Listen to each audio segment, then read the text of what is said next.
Hello, and welcome to this video. In this lesson, we're taking a look at the new Rig-GNS version 4.1. This update now supports Non-Daz figures, and that's why we have this rain character from Blender Studio as an example. So, let's walk through how to set up a Non-Daz figure from start to finish. The first requirement is that the character must be a humanoid, and by humanoid, I don't just mean 2 arms and 2 legs. It needs to be human-like in structure. With the figure selected, we can now go to the Rig-GNS panel and start with the button that says Set Up Custom Figure, found here in the Rig-O-Matic subtab. I'll go ahead and click the Setup button, which will maximize the screen. Down here in the panel, we have the joints. These are basically the landmarks you'll need to click on the figure. Above that, we have the head parts, which are 4 separate objects that must be detached from the main body. These 4 parts are the eyes, upper teeth, lower teeth, and the tongue. These 4 objects must be separate mesh objects, not joined to the body. Here you can see we have the eyes, which are currently a single object containing both the left and right eye meshes. I'll hide the body so we can see the other parts. Here's the upper teeth, the lower teeth, and the tongue. I'll press Alt-H to unhide the body. Now, make sure the correct meshes are assigned here. It won't always detect them perfectly, so if any of these are wrong, just select the correct one manually. For example, let's remove all the head parts first. Now, for the eyes slot, I can use the eyedropper and select Rain Eyes. Let's hide the face again and select the upper teeth, then the lower teeth, and lastly, the tongue. Now let's bring the body back. Once these are assigned, we can start with the Click Shoulder button. When I click Shoulder, I can now place a marker on the shoulder on the model. Click Elbow, place the marker on the elbow. Click Wrist, place that. Then we have Click Nipple, just a rough placement. Click Navel, also just roughly placed. You'll notice when I click the button, the camera slightly adjusts to make clicking easier. Let's click the hip. That camera adjustment happens because autofocus is enabled. When I click the knee button with autofocus enabled, it zooms into the knee to help with placement. I'll right-click to cancel and move the viewport to a different angle. When autofocus is turned off and I click the knee button, it won't focus on that area, and placing the point can become a bit inconvenient. Also, if you try to orbit the view after clicking a joint button, you won't be able to do that. You must either press Escape or right-click to cancel first, adjust your view to the region you want to click on the model, and then click the button again to place the marker. You might notice we don't have an Undo button in this panel, and that's because we can simply use Ctrl-Z to undo any marker placement we don't want. Now let's redo what we just undid by pressing Ctrl-Shift-Z. Alright, so for the knee, with autofocus enabled, I'll click the knee button, and it will focus on that region. I'll place the marker there. And finally, click the ankle button and place the marker on the ankle. And now, we're done placing the body landmarks. You'll notice the button in the panel has now changed to Create Armature. Let's go ahead and click that. And there we have the armature. Take a moment to look around the rig, especially the hands, and make sure all the hand bones are placed correctly. Everything looks fine here. Next, you'll see the panel now says Click Chin. So we're going to start placing the face landmarks. I'll click the Chin button, and since autofocus is enabled, it will zoom into the face. Click on the chin area to place the marker. Now it says Click Lower Lip. So I'll click that and place it on the lower lip. Next, click Lower Eyelid. Place that on the lower eyelid. Then we have Click Earlobe. Click and place it on the earlobe. And finally, click Forehead. Place that on the forehead. Once that is done, the rigging buttons here are now enabled for the rigging process. We'll start with the Add Meta Rig button.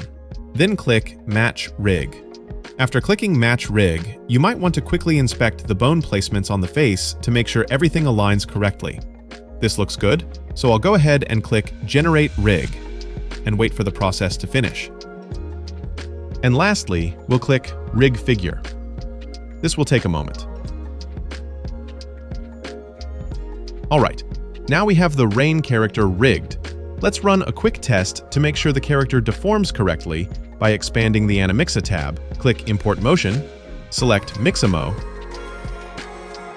I'll go with this walking animation. And with that imported, I'll click the Bind button and then press play. You can see the rain character's deformation looks good. We can also make a few adjustments in the Adjustment tab here. We can click the Tilt button to tilt the head up and down on the X-axis. Now, let's check the face deformation. I'll remove the walking animation, then switch to pose mode. I'll select the jawbone, press T to bring up the tool shelf, and enable the transform gizmo. I'll stop the animation so the gizmo becomes visible on the selected bone. Now I can rotate the jaw on the X-axis to open the mouth, and you can see that works correctly. Let's also bring out the tongue. To make the tongue control bone visible, I'll click Back to Previous up here. And in the rig properties, under Viewport Display, I'll enable In Front. Now we can select the tongue control bone and move it however we want.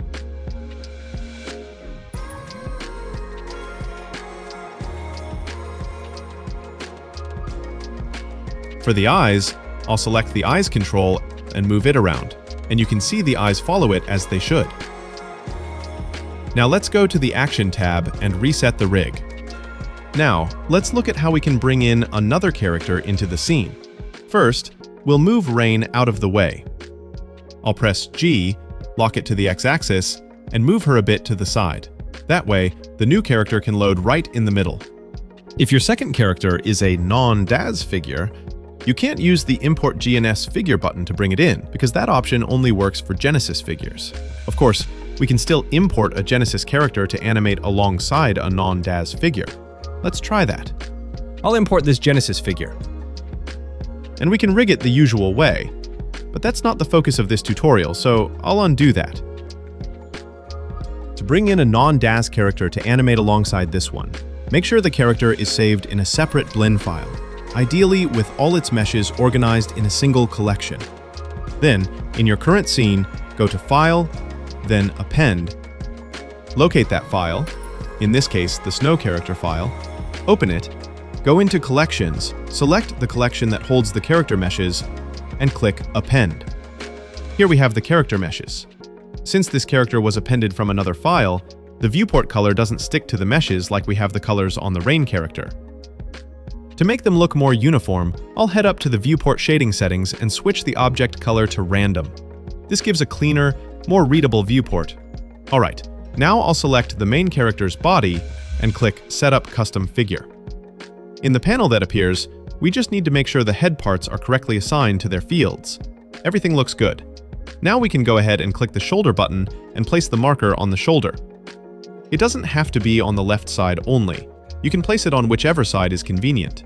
I'll click the elbow button next and place the marker on the right side. Then click wrist and place that on the right side as well, so it can be placed on either side. Next is the nipple. Click the button and place the marker. Then the navel. If you want a more precise placement, you can right-click to cancel, go into local view to isolate the body so the clothing doesn't obscure the area, then click the navel button again and place the marker right on the navel.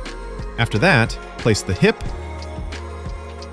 the knee, and finally the ankle.